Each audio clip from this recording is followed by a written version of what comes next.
Welcome to another Papers We Love meetup. Yay! It's June. It's almost July. We made it to another month. We made it to another month. We're almost at 1,000 members on Meetup group for San Francisco. Tell your friends. What is the New York group's number?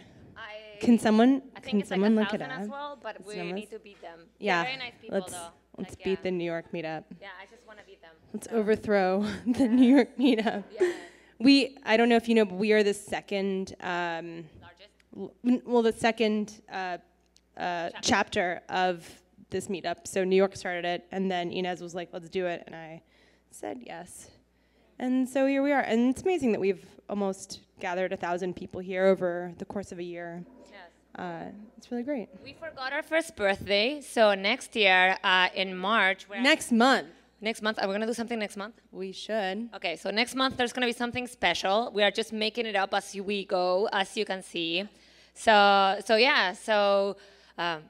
great. I really like the guys in New York, but I think our chapter should be bigger. So I'm just saying that. Hopefully it's not recorded. Tell your friends. Tell everyone. Tell your coworkers. Do you want to do administrivia? Administrivia. Okay, so restrooms are just straight into the left in the back. You can go outside into the alley if you need to take phone calls or smoke or whatever. Are we going to go to a bar? I think probably I don't know. We're going to wing it.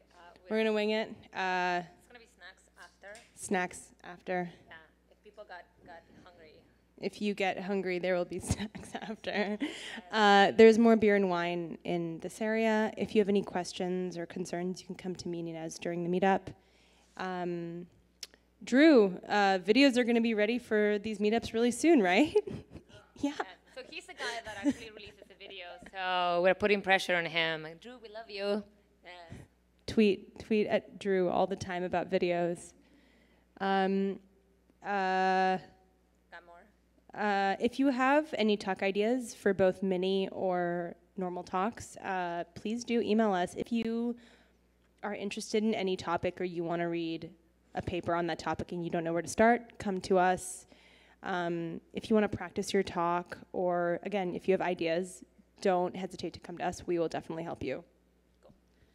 All right, so we're going to start. This is going to be June. So we have 2 speakers for today. I think we covered everything else. For full-length talk, I'm covered till June of next year, but for minis, I'm still looking for some. So it's going to be anywhere from 10 to 15 minutes. Don't be shy. I will help you if you need it. So this is a section where I introduce a speaker, and I also make up something about themselves. So this is Kyle. So Kyle is a systems engineer in the Bay Area. He likes sailing, and he also does underground boxing. So he's going to talk about the paper called Out of the Tar Pit. So let's give it up for Kyle.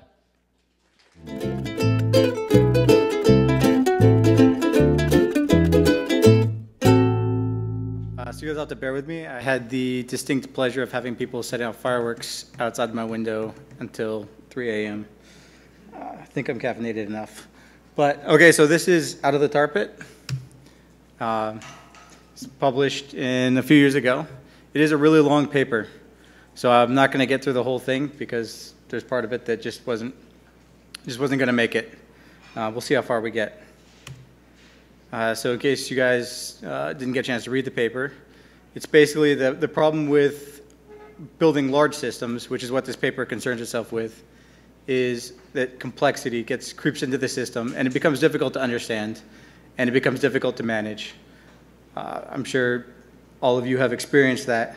And so their conclusion is that the way out of this tar pit of software is through building simpler, easier to understand programs and large systems. So Fred Brooks wrote a kind of famous book a while ago in which he actually had a lot to say about things like complexity. He identified 4 things, the most important of which was, or 4 elements that makes making a large program hard.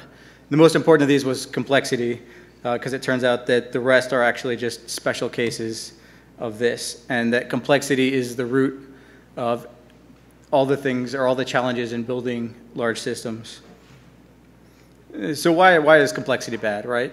It makes reasoning about a system difficult. It's hard for us to keep the program in your head, to understand what it's doing and where you're going. Tony Hoare has a quote about that. And the focus in this paper is really on the complexity that plagues large systems. So in each small subsystem, you're going to have the complexity that's inherent in your problem domain, right? I work a lot with cryptography software, and so some of the modules that we build have that inherent complexity of the specifics of doing elliptic curve cryptography, for example. And that's unavoidable at that level, but at the same time, I don't need to think about those complexities when I'm looking at how the system as a whole is built. I need to think about how that cryptographic operation is a black box that does something, that I understand what it's doing, that I know what it's doing, but how does it interact with the larger system, and what role does it play? So the complexity tends to come from the fact that simplicity is difficult to do. There's a large upfront cost that people don't like to pay. And so how do we understand a system? Well, there's two ways to do it. There's testing and informal reasoning. That's what the authors think. And so if you think about testing, it's kind of like looking at the system from the outside, or it's kind of like a collision alarm. You can tell when your ship has hit something, that you've run into a bug, and now you're in damage control. So you're spending your time trying to figure out what broke and how it broke and why it broke and what led to this. And you're probably going to do your root mean cause failure analysis and things like that. But it doesn't really help you to avoid those bugs. And that's where informal reasoning comes in. It lets us look at this large system from the inside and kind of understand what it's doing and why it's doing it. So it's kind of like the navigation system for that. And the authors noted, or wanted to say, that rely on testing at your own peril, right? If your ship is traveling only by means of collision alarms, you're probably not going to make it very far. Ship's going to soon sink. So it's better to have, you want to know when you've hit something, but it's better to avoid those or getting hit. And testing is pretty limited, right? All you can do is detect errors, and you can only detect errors that you thought to look for. Whereas informal reasoning is powerful. You create less errors, and you can avoid those bugs. So complexity itself comes from five areas. The two main ones are state and control. And most of the time when we're talking about state in this, or complexity in this paper, is this combination of state and control. But code volume and complexity itself, which yields more complexity, and the power or expressiveness of a language is kind of has something to do with that as well. So complexity from state increases, how much stuff you have to think about, right? Every time you add a bit of state, you've now got more stuff to think about. And you can only think about things in terms of where the system is now. And it contaminates as well. It's when you have something use state, even indirectly, your ability to reason about where or what state that system is in now is kind of compromised, because it could have changed 3 modules away, and you don't really understand where that came from. Control is kind of how things are sequenced, and we don't really want to have to think about usually the order that things happen in. We just want to say, do this, do that. But it's almost always implicit in a language. And it kind of requires specifying how it's going to work instead of what it's supposed to do. So if you look at like this code example here, if you look at it at a glance, can you tell that none of those 3 lines depend on each other? So you have to basically duplicate the work of the compiler, which as an engineer programmer should make you kind of upset, because that's what computers are supposed to do. And you have to spend all this extra effort trying to figure out what ordering is actually important, what sequencing is actually important. And then this also comes with concurrency that's also specified explicitly. You have to say, go ahead and fork a thread, or fork off into a process, or spin a thread up. And now you've got even more problems to think about, because each of these threads can be in different states, and it gets into a mess real quick. And the more code you have, the more you have to understand, right? So the less code there is, the less there is to understand, and that makes your code easier to understand. There's fewer things that you have to think about, and it's easier to keep this program or the system in your head. Complexity also tends to breed complexity as you build hacks upon hacks upon hacks to account for different things. And so that's something that as more you get more complexity, you're going to tend to pick up more kind of momentum there. It's really hard to build simple systems, especially once you hit the real world. And language power tends to be something where you get people want to prove how clever they are or how nifty they can do things. And sometimes you're doing it for practical reasons as well, but that also tends to introduce extra complexity. And so these are kind of the things that we want to avoid. And the authors kind of talked about 3 different programming approaches and how they dealt with complexity, how they manage it.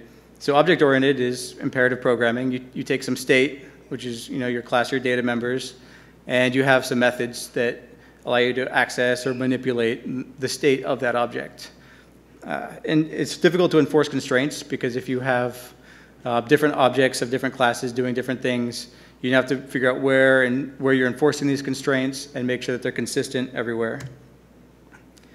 So the object-oriented approach generally uses intentional identity, which is this idea that an object is its own entity, it's its own thing, and that the object's identity is separate from its attributes.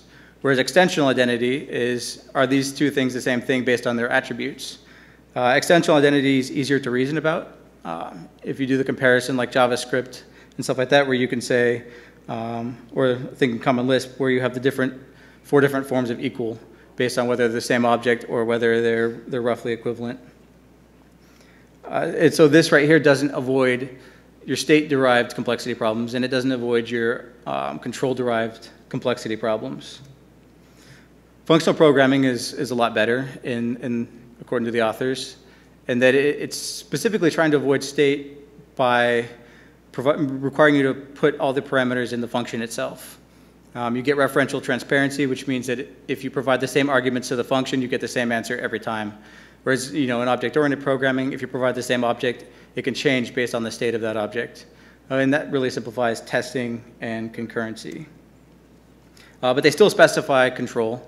That's some Lisp code that up there, and you can see that the evaluation of this code is still left to right, that there's still that implicit ordering there. So it's not perfect, but it goes a long way. And they usually, when they say state here, they're talking about mutable state, things that change. They don't really care about things that don't change. Unfortunately, a lot of times functional program will simulate state using functional values, that you'll have some global pool of variables, and these will get passed around. You have to have some starting value, for example. You can lead to hidden implicit mutable state this way the same way, but it's usually more apparent. And it avoids a lot of the state complexity problems. So you maybe still have the control problems, but you've avoided the state ones. So that's better, right? And if you look at a functional program, you look at these functions, you can tell what's happening, what's going on just by looking at the arguments. If it's stateful, you might not have any idea what's going on inside. And so you're making this trade-off here between complexity, which sometimes the functional programs can get pretty complex, or simplicity of understanding. Logic programming is kind of this different thing. I've never actually done any logic programming myself, so it was kind of interesting to read about this. And it's a declarative form of programming. You specify what you want, and the compiler and the runtime will take care of how it actually happens. And as a consequence, you get a formal proof of your problem, and that's your program, that's your system. If there's no mutable state, and this purity here of having no mutable state means that you're not going to have any state-related problems. However, Prolog, which is one of the common logic programming languages, will still process things left to right, and it'll process these logic clauses from top to bottom. And so there's still some control in there. It's difficult to get around that. There are some programming languages, like I think Oz was one that was mentioned that doesn't do that. So we can look at complexity as either essential, the things that the users actually cared about, or accidental, which is everything else that we had to do to make this work. And ideally, we could just write programs by saying, here's what the user wanted, now give me the program. Now the system run, but it's never that easy. And so the way the authors recommend that people, or that these people develop or approach building a large system is you start with figuring out what the users actually want. And because something has to happen, you have to turn that into some concrete, formal specification. And you have to do this without introducing accidental complexity. You want to only specify things in terms of what the user actually needs, and not look at how it has to happen or the specifics of, we're going to pass messages in JSON or protobufs or anything like that. In the ideal world, we don't have state, and you get two different types of data. Your input data, which is everything that you get from the user or network, and data that you can derive from that. Anything that the user provides is essential data, and it doesn't necessarily imply that this is state that we need to keep, because a lot of times that data will be immutable, that we don't need to ever change it. We'll get an input from the user, and we're done. So they split up input data into two kinds. We need the data in the future, so we need to store it. We need to think about how we're going to keep it around, where it needs to live, and stuff that we just need right now to do something on. So your essential derived data can also be split into immutable data.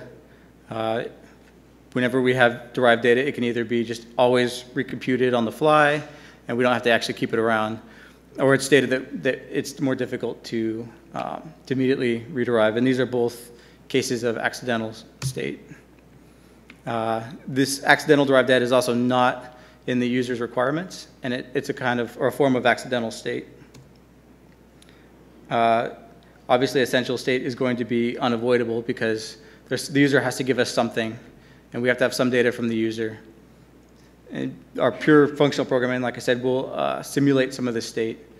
But in the ideal world, we don't have anything that's not specifically required by the user. It's formal specifications, same thing as formal requirements, and they should come entirely from these users' requirements. We shouldn't specify anything formally in this type of specification that the user doesn't care about. Formal specifications can be property-based, which just is based on what things we need to keep track of, or it can be model-based, where we come up with an idea of how it should work and a behavioral model or behavioral description of it. Sometimes, it's going to be more natural to not necessarily do things in a pure form. Sometimes it'll be easier for us to continually, or to store something rather than continually have to recompute it. If you have something that's built from a sequence of user data, instead of storing that sequence of user data, you could just keep the derived data from that. So you may have performance or utility reasons for keeping this accidental or this derived data around. But you also have to understand that you've now introduced accidental complexity, and that you have an increased risk of your system entering into something that you can't reason about. So these are the different types of complexity and how they recommend avoiding them. So there's always going to be some complexity that you can't get around, like I said. We want to avoid it if we can, but if we can't avoid it, then we need to keep it separate in its own infrastructure. We want to avoid having to explicitly manage state and leave that to a specific or separate infrastructure, and we want to make it upfront obvious what is accidental. So when you have code that, when you have your state, you want to keep it separate from your logic, right? The two shouldn't affect each other. And so you're going to have state that's even further partitioned into accidental and essential. And so we're trying to look at how to structure our code to combine essential complexity with accidental but useful complexity. And we need to make sure that this system will still function properly if you remove that accidental but useful bit. It's probably going to be unacceptably inefficient, just because that's the reason why you introduced the accidental but useful complexity, but it should still work. The separated components might also be pretty different from each other. So the authors say it may make sense to use different languages for these. They made a big point about restricting the power of a language to kind of keep a language that's better at doing one thing for specific tasks, because the weaker the language, the simpler it is to reason about. And so that's their ideal program architecture right there. I don't know if you can read that.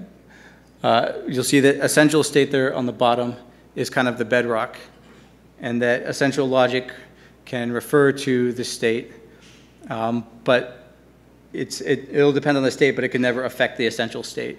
and that the accidental state and control logic never actually affects any of the essential components, but it can refer to them.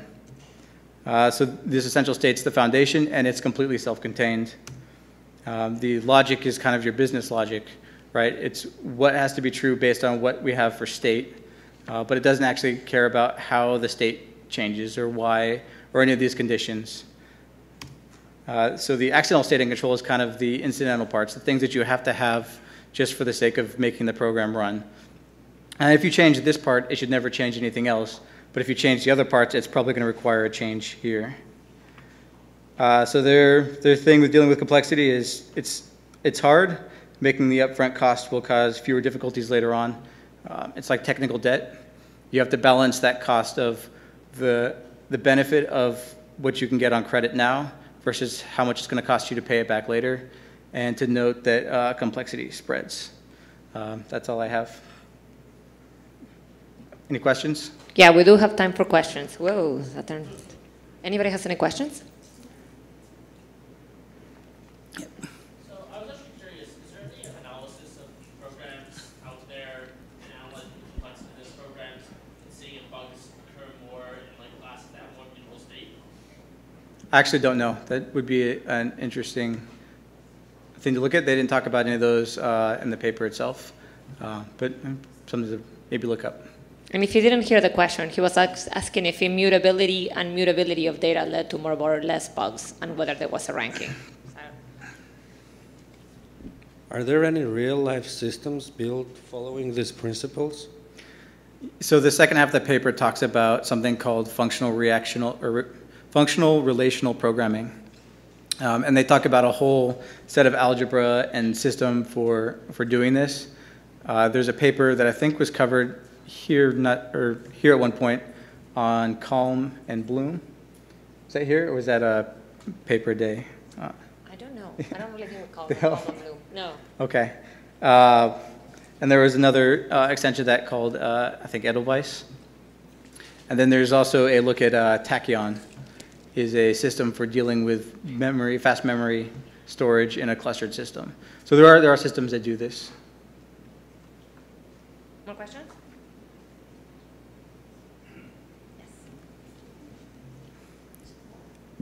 I was curious about how the author said that languages should be as, well, not as weak as possible, but not have too much power. But they also say that things like brevity are to be desired. So I'm kind of curious because usually when we talk about a programming language's power, it means that it has abstraction, it has a certain kind of expressiveness. So I'm curious about the balance between a language that is powerful, but how you balance the power of a language with how easy it is to reason about the programs that it creates. That makes some sense. I think of some things like C++, and I program in Go a lot too at work, and just comparing the two of those in terms of how easy it is to understand something right away. C++ often requires a lot of boilerplate. It has a lot of power. It can do some pretty cool things. Go generally has less of that. And so maybe that's kind of an approach to that, is the more boilerplate you have, or the more verbose and the more things you have to do in order to get the same result. But they didn't really talk about the specifics of that in the paper.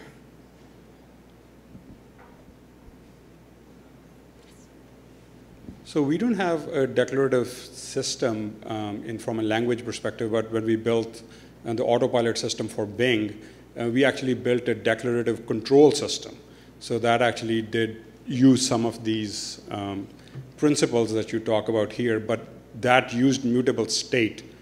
But the system was designed declaratively for exactly all the reasons you talk about in this paper. It's well worth. I mean, we were running half a million machines when I left. So it scales out and it works well with this principle.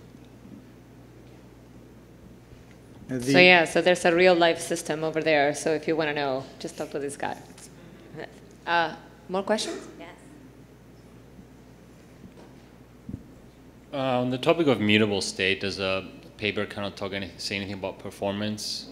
Because usually that takes a hit when you go fully immutable. Right, so when they were talking about one of the reasons why you would introduce that type of thing, what they did say for performance reasons, that sometimes it's easier to store and update a value in memory once rather than having to continually rederive it from, say, a series of data. If you're keeping like an aggregate sum or something like that, rather than storing all the data that you want to compute this aggregate sum over, just keep the running sum. And there are reasons to do that, but you have to also understand that you've now introduced some extra complexity into your program. More questions? Nope. All right, so thank you, Kyle. Applause.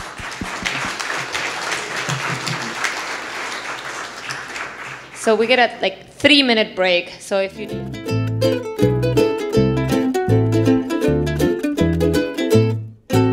So we're gonna start with our main talk, and this is Sargun Dhillon.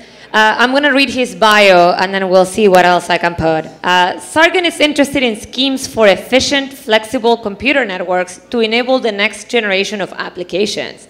He comes from an operations background and spends much of his time thinking about how he can make distributed systems, networking, and databases friendlier to run. He also is a man that loves sourdough bread, and he's really good at baking his own bread. So if you have an inkling, or if you want to know for a good recipe, he will have it for you. So he's going to be talking about the Facebook haystack paper. So let's give it a round of applause for Sargun.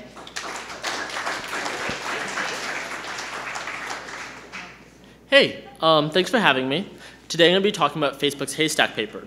But a little bit of background on myself. I primarily worked in an operations background, so I have an interest in building distributed systems and systems at scale that are simple to operate and run. Being paged at 3 a.m. and having to reason about a complex system is really hard, and I feel like Facebook's haystack paper has some special insights into this.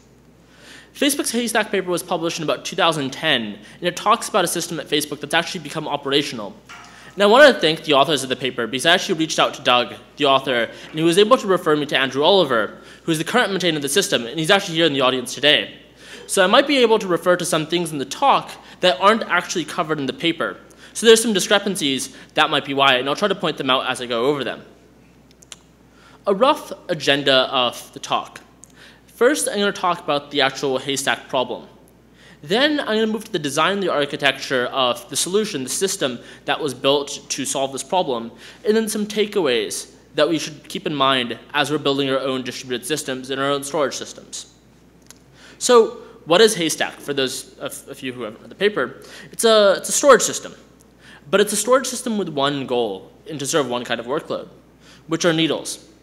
In Facebook's terminology, needles are images, and what occurs is when you upload an image to Facebook, that image gets resized several times, depending on how it's going to be served. So mobile or something that's going to be an avatar is obviously going to be a smaller image than something that's going to be inside the Photos application or the newsfeed. These range from about 4 sizes based on the paper, and every needle is assigned a key and an alt key based on that resized version. And this workload is interesting for a storage system. It's a write once workload. Never are images mutated. They're always either entirely rewritten or deleted or written once. And it's a read often workload. Although at the beginning of an image lifetime, it's going to see many, many reads because it's going to pop up in the newsfeed. The second driver of the photos is the actual Photos application. And we're going to continue to get reads for these needles throughout their lifetime. And although deletions happen very rarely, we do need to handle the deletion case. Because deletes happen very rarely, we can try not to optimize for things like reclamation of space in trying to be efficient of how deleted files are stored. Because compaction is a very difficult problem in any kind of data store. So before that, why haystack as a paper? Haystack talks about a massively distributed system that stores images. And when many of you are trying to face this problem, you're like, well, I'm just going to use Amazon S3. Amazon S3 is great. It has unlimited storage. It's reasonably, good for latencies. It has amazing throughput. My data center can probably never saturate it. And Facebook's data set, especially, of images that they talk about in the paper is 20 petabytes. And most of us aren't going to get to that size. And they're uploading 120 million new photos a day. So this is a massive system. And the reason why I think this paper is really good is it talks about a simple system.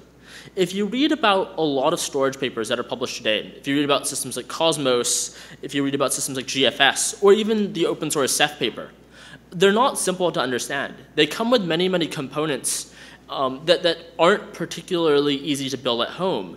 And one of the things that I value very much in the Haystack paper is that you can certainly read the paper and you can build it at home, so to speak, because it doesn't rely on any kind of impressively complex systems. It's rather self-contained. It doesn't try to overcomplicate the system without any reason, and it outlines why every decision was made. The other thing is that it takes a handful of clever optimizations. And by what I mean by clever isn't that it requires a bunch of intrinsic computer science knowledge to make these optimizations, but instead these optimizations are made based on looking at the workload and figuring out perhaps where can we cut corners, or alternatively not even cutting corners, but how can we optimize the system without having to pay for it. But before that, we should talk about the predecessor to Haystack. Haystack wasn't the first image serving system at Facebook.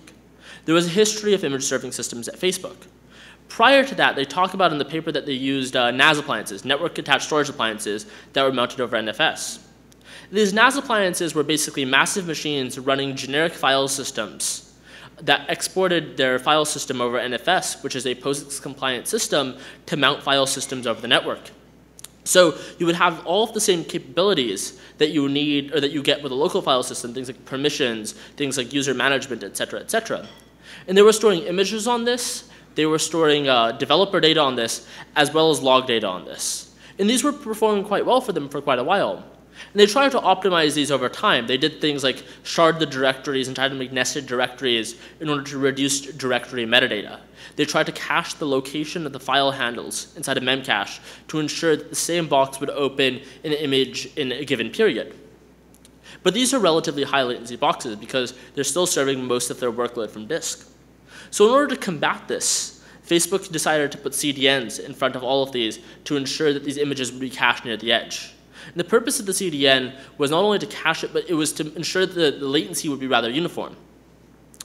And at this time, Facebook was experiencing hyper growth, and they were quickly exceeding the capability of some CDNs on the market.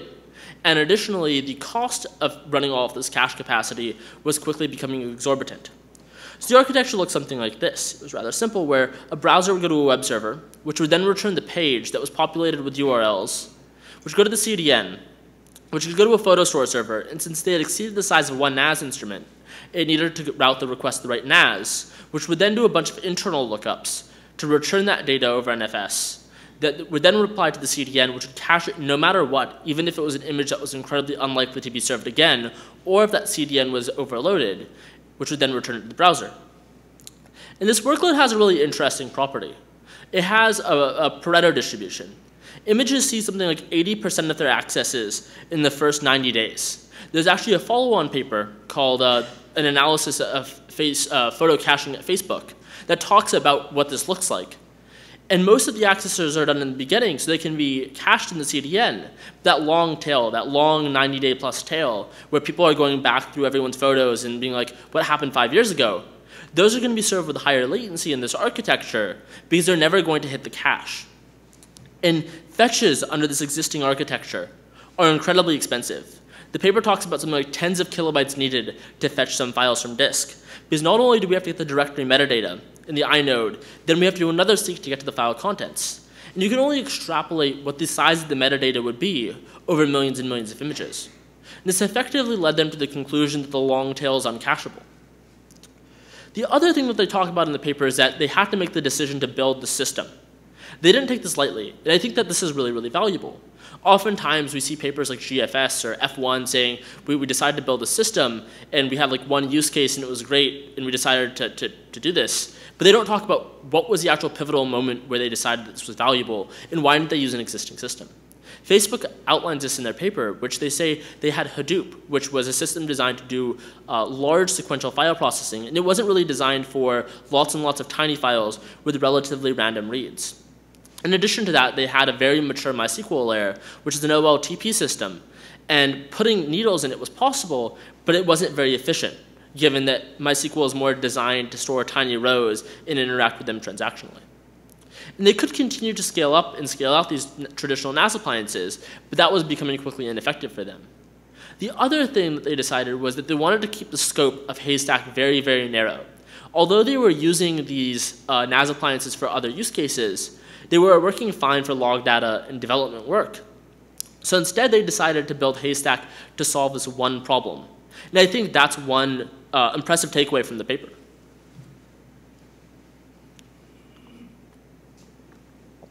So with that, let's jump into the design of Haystack. What does a Haystack actually look like?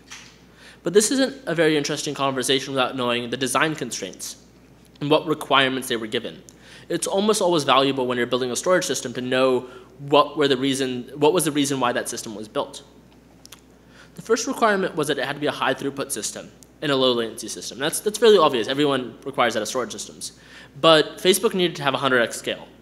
At the time, they were growing with hockey stick pace, and they needed to ensure that the system would last them several years. And it has. In addition to that, they wanted low latency. And they didn't only want low median latency. They wanted low latency in the 99th percentile. They wanted to ensure that long tail was brought in, because the user behavior of those images that are being looked at from long ago is that they're going to quit the site and they're going to disengage. And engagement matters for a company like Facebook. In addition, the system had to be cost effective. Because CDN was rapidly, or excuse me, the Facebook CDN capacity was rapidly growing, at the time they didn't really have their own CDN solution. They could no longer rely on companies like Akamai and Limelight to cache their images. The hardware behind the system also had to be low cost and cost effective, so they had to make a mechanism to have redundancy and reliability through software as opposed to redundancy and reliability through hardware. And lastly, the system had to be simple. Facebook actually addresses in the paper that they have operations staff that they care about. And it's really, really rare to see papers where they outline the fact that distributed systems have people that run them and they don't auto-heal themselves. They fail, and they need to be able to be easy to be reasoned about. And they also need to be relatively easy to build. One of the neat things about this paper is that it's talked about that there was something like half a dozen engineers that built the first version of it and deployed it to production in less than a year. So with that, they decided to separate the system into three concerns: the Haystack store, the Haystack cache, and the Haystack directory. They may refer to these components as the store, the cache, and the directory as I go on in the talk, but I'm referring to them in the context of Haystack.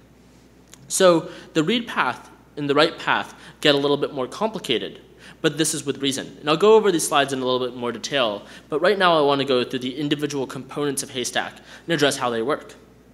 So first I'm going to go over the store. And the store has three primary concerns, which is reading, writing, and deleting needles. But before we can build the store, we need to address the question of how much cache do we put in the store? Because that question that we had earlier of, well, there's all this metadata, how much cache do we need in order to store that metadata so we can at least get to these operations in one go? Or how do we ensure that most of these requests will be cached? Is there a clever caching algorithm that can predictively read images into memory or something like that? But it turns out that there's no write ratio for cache, because it turns out that there's no way to guess which image is going to be read next. Although we can guess which image is going to be read next for a majority of the data, there's still that small percentile of data that's going to be on that long tail. It's effectively random reads. So instead, they decided to build the Haystack stores to have just enough memory to store the metadata.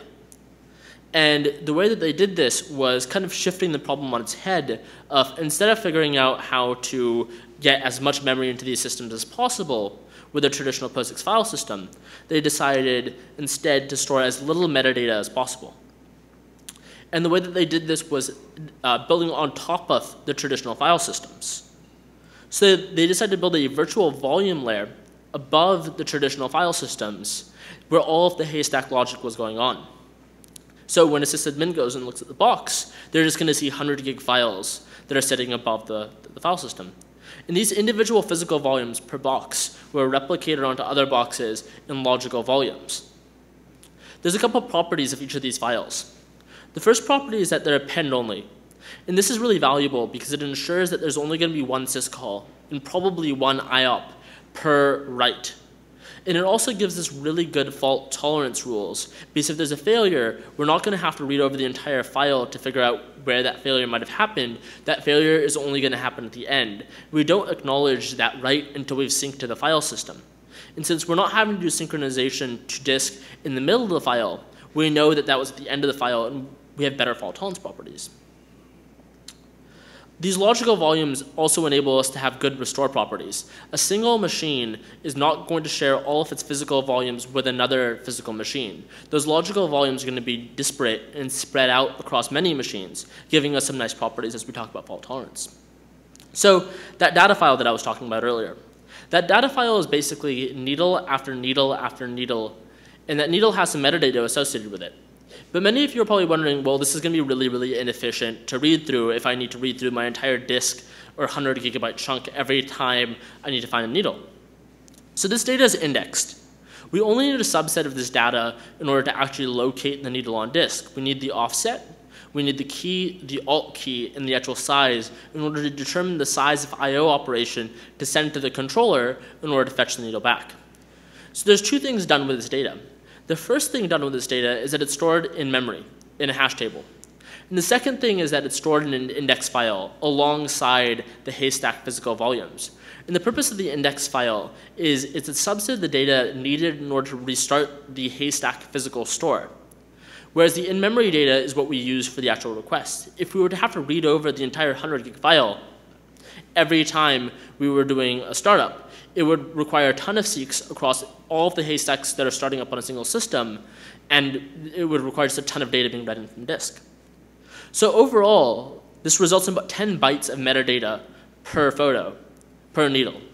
It's a significant reduction compared to the traditional metadata required to operate a POSIX file system like ext3 or XFS or things that we're used to. One of the neat things that's outlined in this paper is that there's a 2-bit overhead per needle stored in the hash table, and the way that they did this was by using Google's sparse hashing library. It's kind of neat to see a company like Facebook using their competitors' libraries and talking about it in the public. It's neat that a company like Facebook that's been existing for 5 years at that point is able to have a culture of not invented here, and not need to invent their own data structures, and not need to invent their own commons libraries, and they're able to use competitors' libraries or even friends' libraries. It shows that there's still a culture of collaboration. But backing up to the actual data store, this hash table allows reads by key, which is the actual needle, alt key, which is the resized version of the needle, and the cookie. And the cookie is basically a security mechanism. Because keys and alt keys are predictable, it prevents a user or a malicious user from enumerating all of the images inside of the system, because that cookie is randomly generated per needle. Now, occasionally modifications do happen. They do talk about the fact that they did change the image resizing algorithm, and they did add some intelligence to be able to compress images more intelligently. And the way that modifications are handled is that if a write is done with the same key and alt key, it's going to win, because it's simply an append to that file, and it'll have a higher offset for that given haystack volume, and therefore it'll win. The way that deletions are handled, on the other hand, is that the offsets are changed to 0. Initially, they highlight in the paper that there's a flags field, but this is one of those clever optimizations, is that it turns out, while the system is running, in memory it can change that offset to 0, because 0 is nonsensical, effectively. And in addition, on disk, they can write out a record and only acknowledge that deletion once it's written to disk. And this is a use of, this is a way that they reduce metadata. If you're talking about over millions of images, this is actually a significant reduction. The way that reclamation happens is as in most data stores. They just do compaction. And compaction is basically reading the entire physical volume and only writing back the most recent needles that are active in that physical volume. The last optimization that they did in the system was batch upload. So most of you use Facebook, upload albums at a time. Most of you are uploading 20 or 30 photos at a time. And they actually did some analysis to say it's cheaper to do all of these appends at once and then do the fsync, because then I/O can be coalesced by the controller as opposed to trying to fsync every individual image out. And this system might look really familiar to some of you. It's very similar to the work that was done by Dr. Eric Brewer in Bitcask and DJB, Daniel Bernstein, in CDB Constant Database. Bitcask is using Basha's REAC, as the primary data store for backing interactive information. And CDB, constant database, is used in tiny DNS for hosting DNS zones that exceed the size of memory.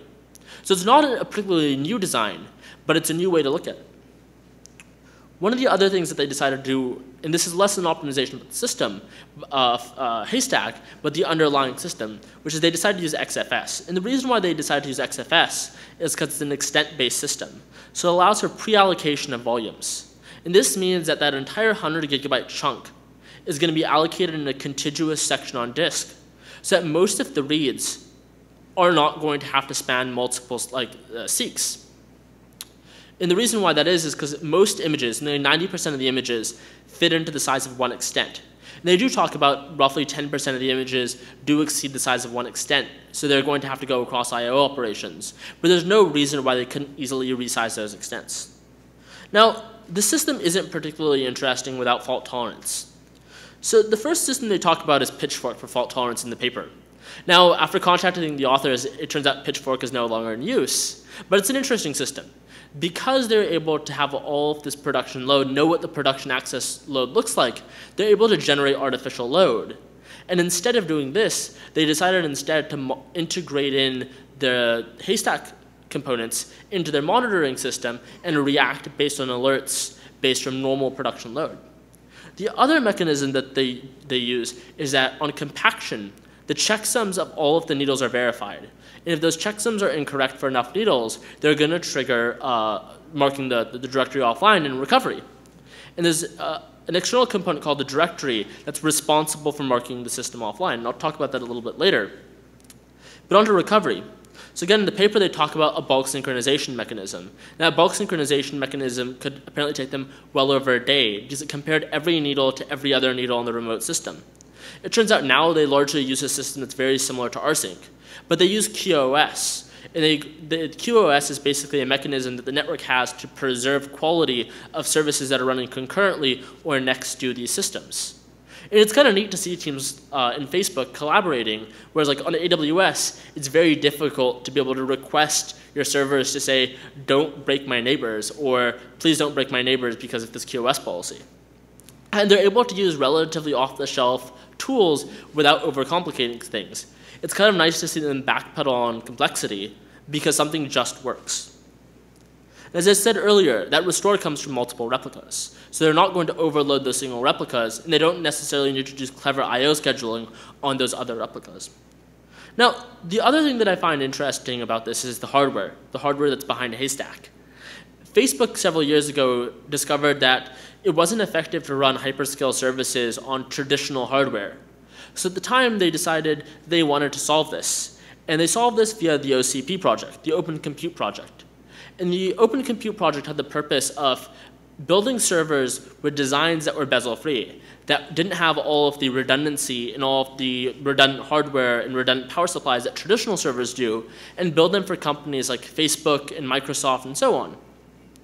The particular hardware design that they published in Haystack was the OpenVault Knox. And the OpenVault Knox isn't a particularly impressive system. It's some relatively low-end CPUs attached to a RAID controller, attached to a bunch of commodity drives. And they outlined in the paper that the system didn't actually need a ton of CPU. In fact, most of the time it was idle because it's just waiting on I/O or requests to come in from the network. The actual drives in here are just a bunch of 3 terabyte SATA drives in a RAID 6 volume. They do outline that they try to do individual Haystack physical volumes on individual drives for better I/O, but it wasn't worth paying for the recovery cost, because then they had to recover that entire volume if that single drive failed. And the other thing is that the RAID controller does have NVRAM. So they have a caching policy on the RAID controller to only cache writes. And the reason why this is done is that RAID controller only has between 256 and 512 megs of RAM. It's incredibly unlikely that that needle is ever going to be fetched again from the actual controller.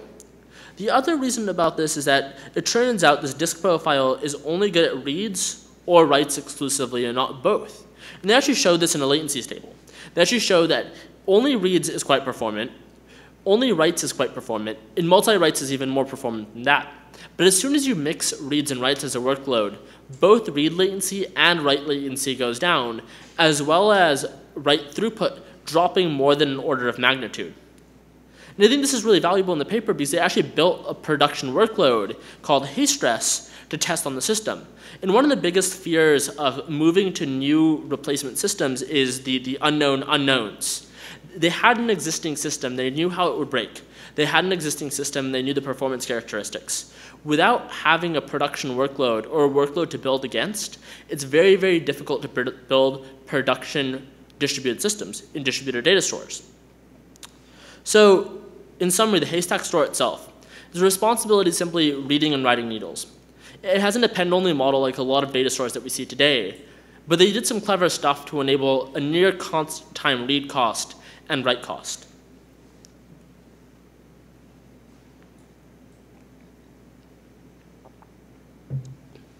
Next is the Haystack cache. And the cache only has one concern, which is caching. It's organized as a DHT, a distributed hash table. It's basically a bunch of nodes running simple caches that it's spread across. But it's not just an LRU cache. It's not just the least recently used cache. It's not like a squid cache or a mem cache that's going to evict data and cache every request that it gets. It has two caching rules. And those caching rules are based on knowledge of the workload, since Facebook knew what they were building against. The first of these caching rules is that the request is not from the CDN. It's pointless to double cache data. Because it's from a CDN, it's likely that the image is never going to go back to the Haystack cache again or the Haystack stores again, and that CDN will serve subsequent requests at least as long as the actual Haystack cache would have that. The other thing is that the request is to a write-enabled store. In order to combat the problem of stores not being particularly performant for reads and writes, they try to save that store's capacity, or read capacity, by caching those reads. So until that store is filled up, they're basically going to pad that, and that store should not see more than 1 or 2 reads for a given needle until it's full. So the Haystack cache, it's a really simple cache, but it has some optimizations that give the entire Haystack stack a lot more capacity given some knowledge of the access patterns. The last component is the directory. And the directory is the rug of the room. It's really what ties everything together. It comes with a couple concerns. Its concerns are mapping everything, load balancing, CDN management, and then directing all of this around. And it has some clever mechanisms to do that. The first thing is that it maps logical volumes to physical machines. They talk about the fact that they get physical machines in large quantities typically. And they need to figure out which logical volumes should live on which boxes and how the physical volumes should map to these logical volumes. And this mapping is based on some set of business rules. And it's really valuable to understand these business rules ahead of time because it lets you know how to plan your capacity. So these things could be like, I want to ensure there's multiple replicas in multiple data centers, or I want to ensure this image never leaves the US. In addition to that, since it has knowledge of every read or every request going through the system, it's able to intelligently load balance reads and say, well, I know this directory is offline because it's doing a restore. I don't want to send a read operation to it. Or instead, I want to send a read operation to a faraway store because my current data center is running out of capacity. It's also responsible for figuring out which logical volumes are still empty to direct writes to those given logical volumes and keep them with enough capacity. Since it knows about the CDNs, and since it knows how much capacity third-party providers are providing to the CDN, it's responsible for directing reads away from doing this. So the directory, in essence, it's a manager, and it's responsible for mapping volumes and needles to given Haystack volumes. It's also the way that Facebook got around their CDN problem and kept the system cost-effective and enabled the images on the long tail to go directly to the Haystack caches as opposed to wasting CDN capacity for no reason. So tying this all together, what do requests actually look like in Haystack? So writes are relatively simple. Writes involve a subset of the components in Haystack where a browser goes to the web server and puts an image. That web server then asks the directory of, well, which specific volume should I go to? Not only does the mapping come back, the cookie also comes back which is stored in the social graph. It's not the responsibility of the directory to figure out which image corresponds with which underlying needle. And then it's up to the web server to figure out how to get these requests to the actual haystack nodes. Now, I think this is actually kind of interesting. In a lot of storage systems that we see today, things like Ceph, we typically see dumb clients. We typically see people trying to mount systems over NFS, and that has an incredible cost. Because there's all these indirection layers and people put a ribbon around their distributed systems or their storage systems, it makes people pay for proxy costs that they don't actually have to. At this point, the web server simply returns success and we're done. So the right path involves the store, the directory, and the smart client. Reads, on the other hand, are slightly more complicated. Reads require all of the components of Haystack to work in concert. So the browser goes to the web server to fetch the page. The Haystack directory then is asked for the URLs. But the URLs aren't simply URLs. They did something clever here where they actually embedded data in the URLs to do the directory. So when you go look at like a copy and paste a Facebook image, it actually includes all this data about the specific image that you're fetching. It includes data like the CDN to go to, which node in the caching, the DHT to go to, the actual machine that read should ideally go to, and if that machine isn't available, the logical volume ID, so we don't have to go back to the directory in order to fetch that data. Instead, this can all be done internally within all of the systems that make up Haystack. And they can all make independent decisions without being incredibly reliant on one another. So this URL is stripped from left to right in order to hone down to the actual box or logical volume that has that needle.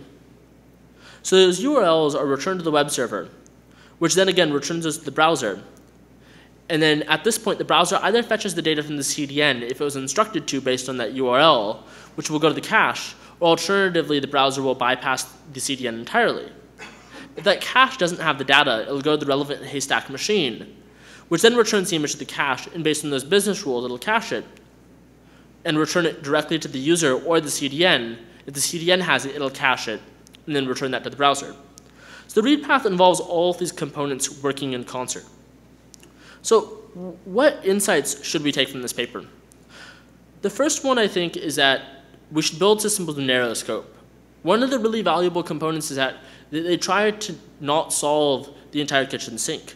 When they had this problem, when they had these traditional NAS appliances that were solving the problem of log data and development data, instead of trying to build a GFS clone, instead of trying to build like a Ceph clone, they said, we have this one problem that's actually causing these to be problematic, and let's fix that problem. I've been on projects before where we've had well over half a dozen engineers working on significantly simpler systems, and because we had scope creep over time, we ended up building an incredibly complex distributed system that failed.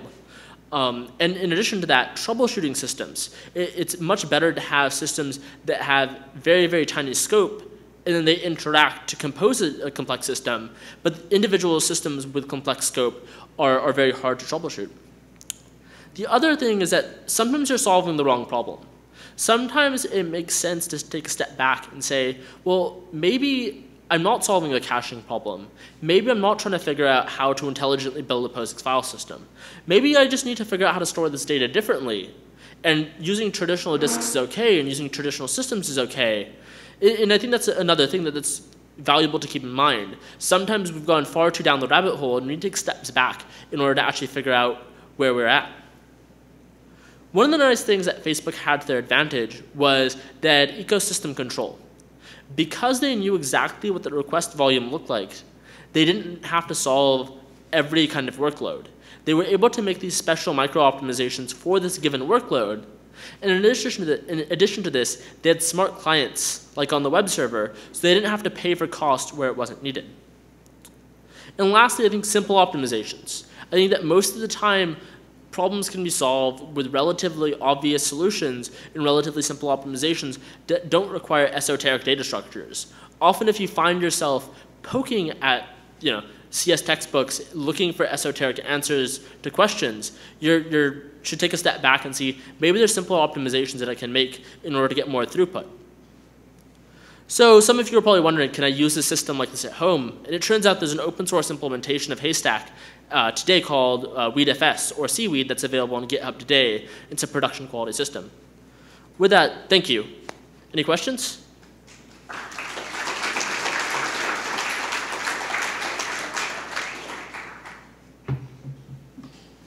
questions? Right. So how about I give it to you and then you give it to him?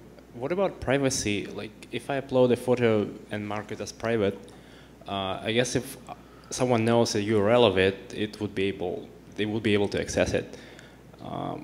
At what point is it checked whether I have the right to access that photo? So one, I don't know.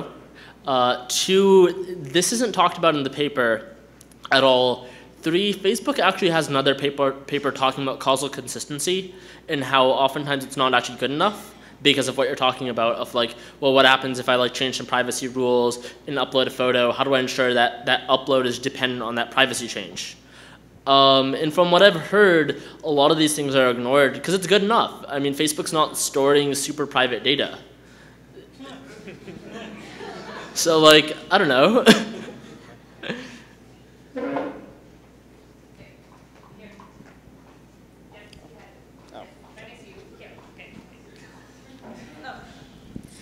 So I can actually answer that for you since I work for Facebook.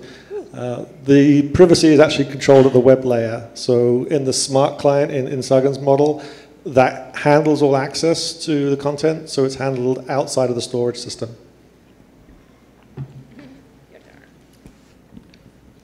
Thanks for the talk.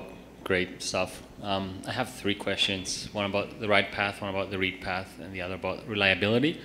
So about the write path, you mentioned there's like the huge volume, 100 gigabyte file, and there's an index file that's on disk. So on every write, you need to atomically append to the huge file and then fix your index. Asynchronously append to the index. Asynchronous, okay. Yeah. So then the question is, what happens if that asynchronous thing fails to the index? All that stuff. They don't talk about that a ton in the paper, but how similar systems handle this is a read to the index file, to the end of the instance and append only file. You assume that it's going to fail at the end of the file. So you'll read up until it's good, and then at that point you'll pick up in your actual data files and continue the read, and you can use that to restore your in-memory hasher. Okay. The second question about the read path. So you mentioned like it's this big thing that they had this huge file, and it helps with like, you know, constant time access for reads. But why? Like if you're not prefetching like the whole album, you know, I'm asking you for a picture. How does it? Why can't each file be in each image be in one file? Like because they actually talk about that, which is the existing system that they used was using an existing like XFS or ext3. They didn't talk about the specific file system, but it was in the area of tens of kilobytes of metadata per file that were needed because like traditional file systems have a ton of features. Like it turns out your file system has security controls and access control lists. You don't really need that in such a file system. And that was the entire point of building the VFS layer above the traditional file system, so they didn't have to pay for all that cost. And they did do the clever things, like they did do segregation of directories where they nested directories based on the hash of the file in order to make it cheaper. But that only goes so far, because you still have to pay for like the inode, and it turns out lots and lots of little tiny files on traditional Unix file systems isn't what it's designed for. Okay, and the third question, I guess, after all these years, with all those petabytes and those RAID controllers, what are any instances of like bitrot or the controller lying to you about writing the file, but it's actually in its cache and it So can't that's die, what things like that. That's what the compaction is there to deal with. So they aim to compact roughly every 30 days. And on every compaction, the checksums of every needle are verified. So if there's bit rot that occurs, ideally it doesn't occur on all of the replicas simultaneously. So at that point, when compaction triggers, and if it notices that there's like a 10 megabyte hole in its haystack volume, it can trigger compaction, and they can ask another haystack to recover from.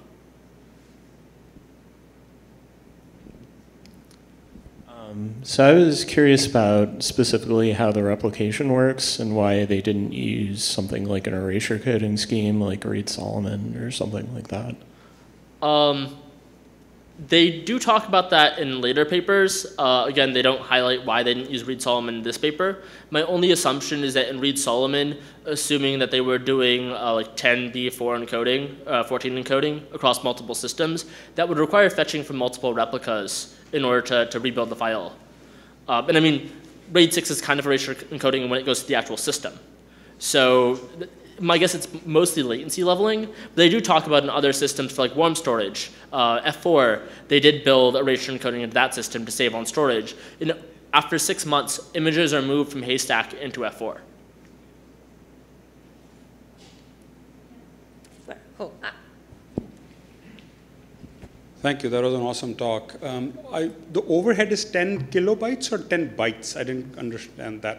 So for traditional POSIX file systems. No. The overhead in Haystack. 10 bytes in memory. But I mean, the ID and the alt ID are like 64-bit and 32-bit, which is 96 bits, which is 12 bytes. So how does that work? They do some interesting compaction of the actual IDs. They said they pointed to the Google hashing library to answer that question. Okay. And the second question is, actually is a comment for the Azure storage systems. The systems were built using erasure coding. And the downside of erasure coding is that when you have to recover or resilver the data set, you need a very large spike of very large amounts of bandwidth, which is what the latency leveling you're talking about here. And at Azure, when we built those systems, we took like 4 to 6 terabyte networking just for the resilvering, which was relatively expensive to support something like Haystack. More questions? Yes. Just one question about the modification of images over time. It looked like was it 2 bits dedicated to indicating how, or I couldn't remember how many bits were dedicated to indicating what version of an image you were looking at in a volume. So that was the offset. And the offset basically says where on disk from the beginning that actual file lays. So again, I don't remember the specifics of that data structure today, but it's actually outlined in the paper of how many bits are dedicated to that. Okay, thank you.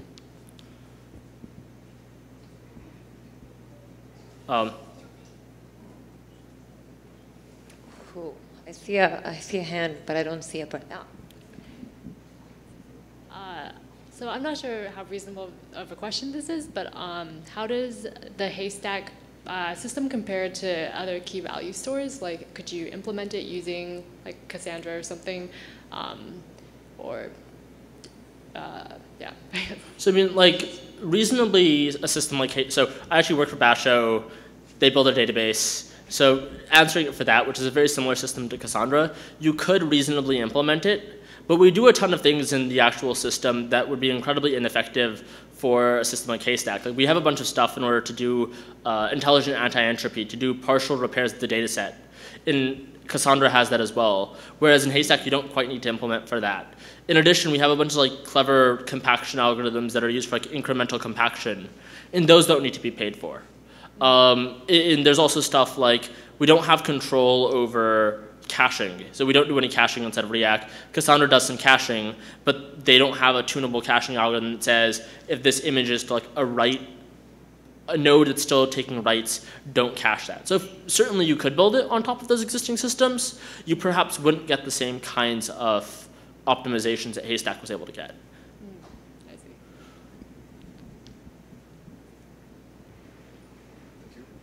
So I think you mentioned earlier that after 100 days, images are moved from Haystack to another system called F4. So my question is, does that mean that Haystack only stores hot or warm images and cold image storage is a completely different system? So it's something like 6 months, and they don't talk about this in a ton of detail. F4 is considered to be a warm store. Haystack is considered to be a hot store. So things that have to be served in very, very low latencies. And I haven't read the F4 paper to be able to comment on that.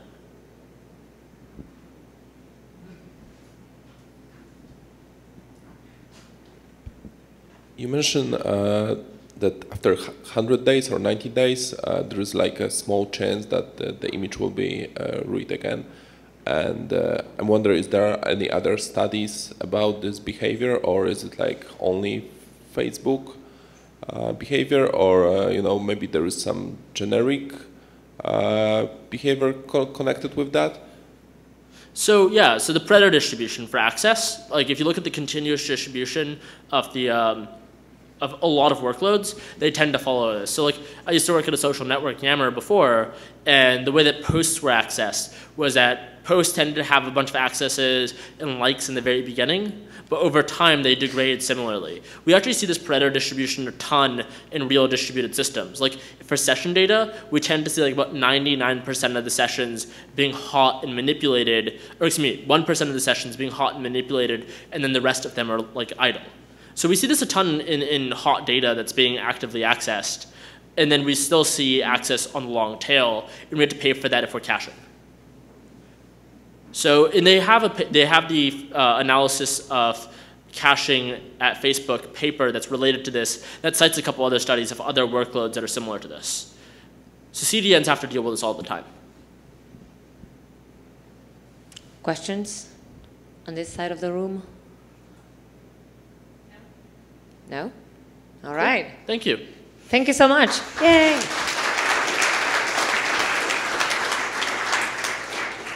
Yeah, I think we can...